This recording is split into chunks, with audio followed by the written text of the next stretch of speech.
Questa trasmissione è offerta da Radici Serramenti.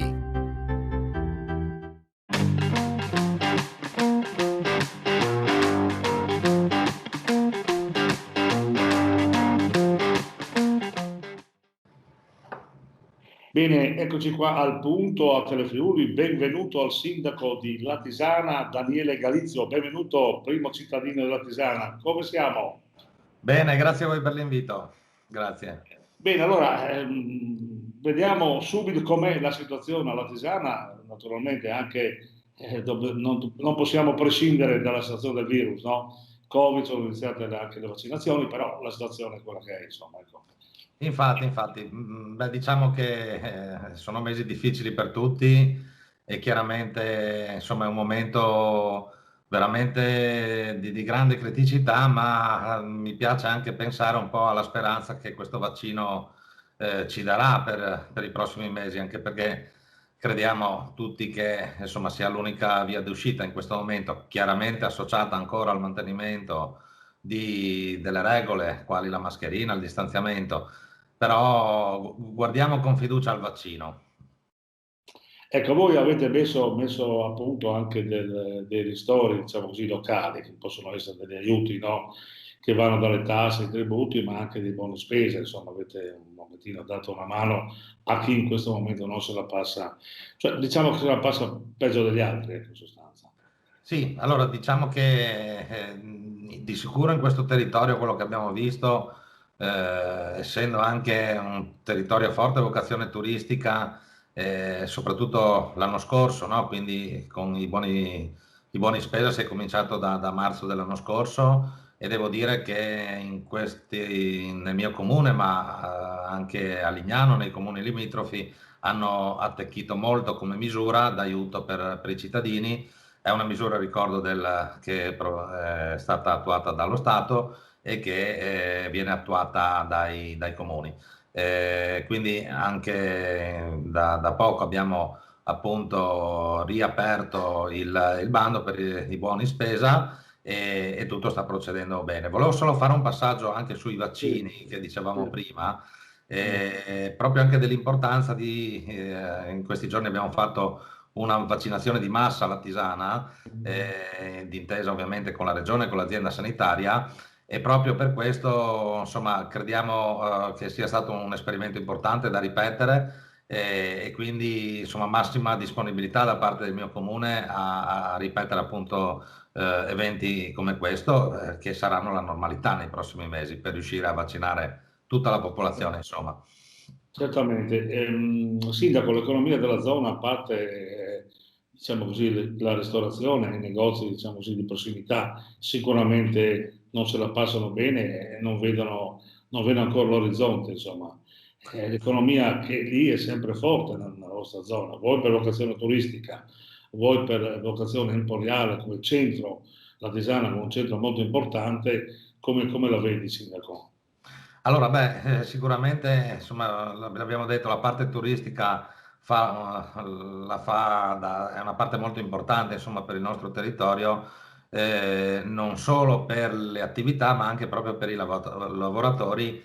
Ricordo che una alta percentuale della popolazione del mio comune, dei comuni vicino a Lignano e a Bibione, vedono molti cittadini che proprio lavorano, no, nel periodo estivo. L'anno scorso si è salvata la stagione, perché da fine maggio in poi, da giugno si è cominciato a lavorare, quindi fortunatamente si è salvata. Speriamo avvenga altrettanto anche quest'anno, quindi bisogna tenere duro ancora un po', per poi pensare di fare una stagione turistica, insomma, non dico al 100% come gli anni precedenti, ma Sono tenature, insomma, ecco. sì. Il bilancio del comune l'avete già improntato con investimenti anche importanti, mi pare di capire, no? Sì, allora, beh, diciamo, siamo in fase di approvazione, sono stati slittati fortunatamente i termini per l'approvazione del bilancio di previsione.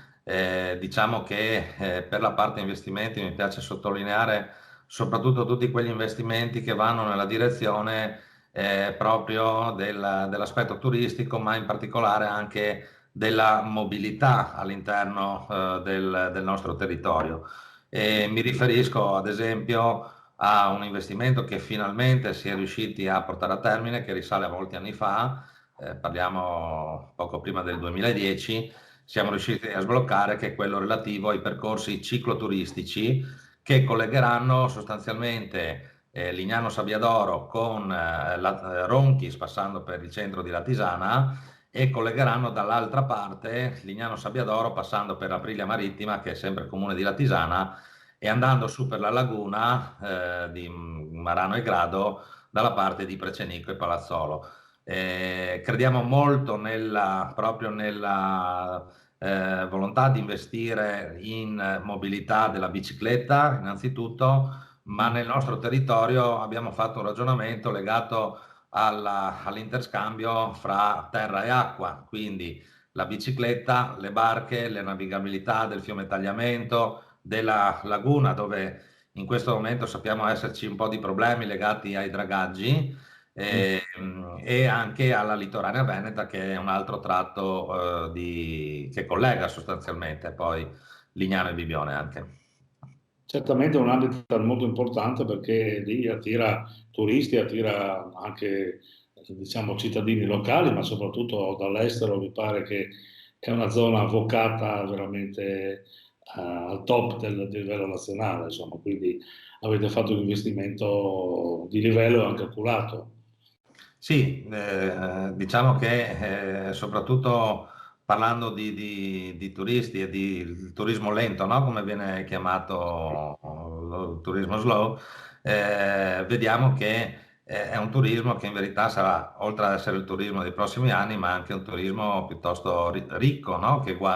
Che vive un territorio, quindi non solo la spiaggia, ma sostanzialmente muoversi facilmente all'interno di un territorio e coglierne tutte gli altri aspetti, anche sia naturalistici che culturali, che Anche insomma anche commerciali, perché insomma si vive anche di questo, insomma, soprattutto, esatto, no? fino a gastronomici, insomma, diciamo, le opportunità sono molte.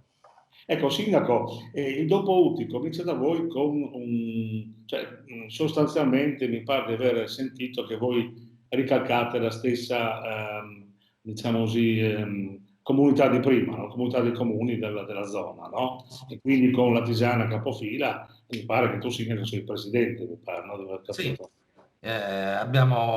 diciamo, partiamo dall'esperienza UTI proprio, con la riforma nuova che è stata fatta dal governo Fedriga, no? La riforma degli enti locali, che ha previsto il superamento delle UTI verso la comunità. Diciamo, non solo ci siamo trasformati da UTI in comunità, ma la comunità è cresciuta in termini di numero di comuni aderenti. Adesso sono 12, c'è anche Rivignano Teor che prima non aderiva alle UTI.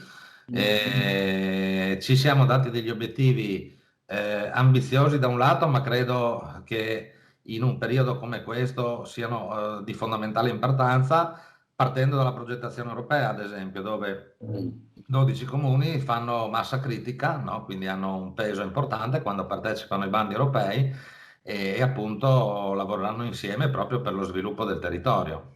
E questo è molto importante perché ci sono dei soldini che devono arrivare e lavorando bene si può portare a casa dei denari che danno la possibilità non solo di un progresso locale, ma proprio come hai detto tu, allargando tutti a questi comuni diventa una zona molto ma molto interessante, Guarda, no? se posso aggiungerti una cosa, proprio su questi progetti europei, in verità abbiamo già partecipato a 3 progetti europei e sono stati bei progetti che hanno riguardato ad esempio la salvaguardia anche della laguna, quindi della laguna di Marano e Grado, che è una grande parte del nostro territorio.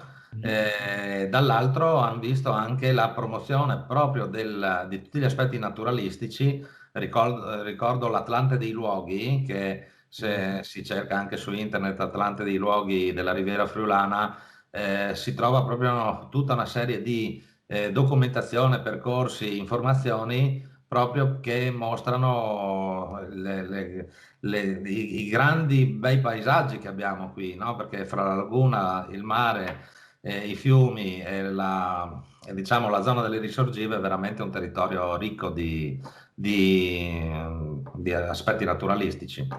Ecco, sì, per gestire tutte queste cose qui, che sono cose bellissime, importanti, ci vuole anche una certa dose di coraggio, perché in questo momento, investendo in questo momento, le amministrazioni dimostrano anche il coraggio di intraprendere una nuova strada, ma però ci vogliono anche le risorse, cioè umane, i dipendenti. Come siete dipendenti voi nella zona, cioè comune artigiana e comunità? Allora, diciamo, purtroppo quello è sempre un tasto dolente, no? Perché purtroppo la pubblica amministrazione in questo momento, soprattutto parlo dei comuni, quindi sono tutti con organici ridotti all'osso, voglio dire, e purtroppo questo è un problema che io vivo da quando mi sono insediato 5 anni fa. Devo dire che fortunatamente poi ci sono molti anche dipendenti che lavorano anche con spirito, con passione e quindi proprio su questi progetti qua in particolare legati al turismo, anche all'interno della comunità, siamo riusciti a lavorare bene. Però se devo risponderti, siamo sempre messi male purtroppo con i numeri sul personale. Ecco, quindi dovete ricorrere probabilmente alla situazione di volontariato, penso, Il no? volontariato, Saranno tante.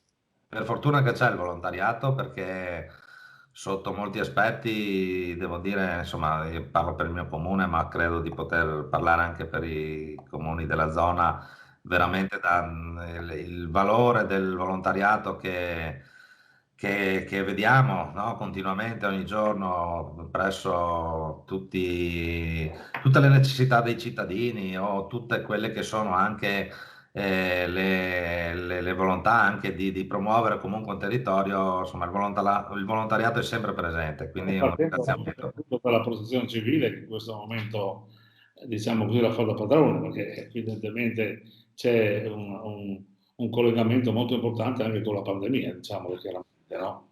Devo dire che sono stati veramente preziosissimi. Ricordo nella prima fase l'anno scorso, insomma, quando sembra passato tanto tempo, ma era meno di un anno fa, eravamo tutti chiusi a casa e i volontari della protezione civile andavano a distribuire le mascherine, andavano a portare la spesa alimentare a chi era contagiato, agli anziani che non potevano muoversi, insomma, sono state, insomma, che rispondevano al telefono 24 ore su 24 e continuano, no, ad operare veramente con grande spirito di sacrificio, insomma.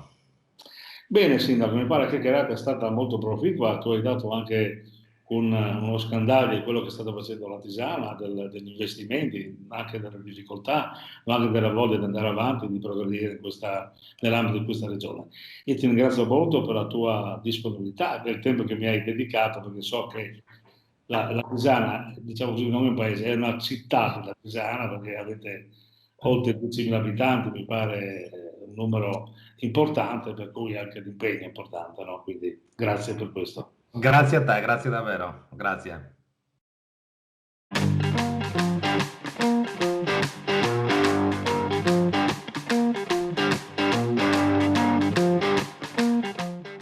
Questa trasmissione è stata offerta da Radici Serramenti.